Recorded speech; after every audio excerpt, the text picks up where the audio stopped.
السلام علیکم پیارے بچوں، امید ہے کہ آپ سبھی ٹھیک ہوں گے۔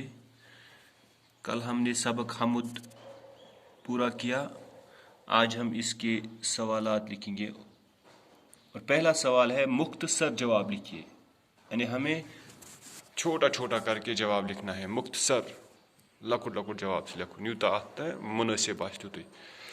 پہلا سوال ہے ساری دنیا کا مالک کسے کہا گیا ہے؟ یعنی ساری دنیا کو مالک کس آ ون؟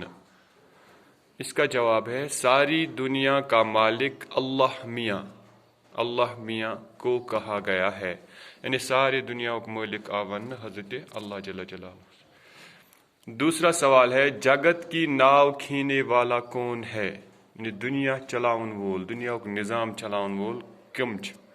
ویلکم۔ اس کا جواب ہے جگت کی ناؤ کھینے والا اللہ ہے، یعنی دنیا چلاون وول، دنیا کو نظام چلاون وول چھپان حضرت اللہ تعالی۔ تیسرا سوال ہے وہ کون ہے جو سوتے جاگتے پاس رہتا ہے؟ یعنی تم کم چھ، سکوش چھ تم کم چھ یم شونگن ایز تو بے ہوشار ٲسِتھ تہِ چھِ اس نزدیک آسان۔ اس کا جواب ہے سوتے اور جاگتے اللہ تعالی پاس رہتے ہیں، یعنی شونگن ایز تہِ چاہے اس ہوشار آسو یا شنگت آسو پرت وقت چھ آسان اللہ تعالیٰ اس نزدیک۔ چوتھا سوال ہے یہ نظم کس شاعر نے لکھی ہے؟ یہ نظم کم شاعرن چھ لیچھمژ؟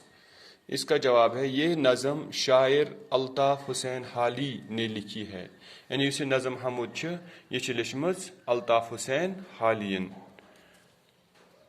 باقی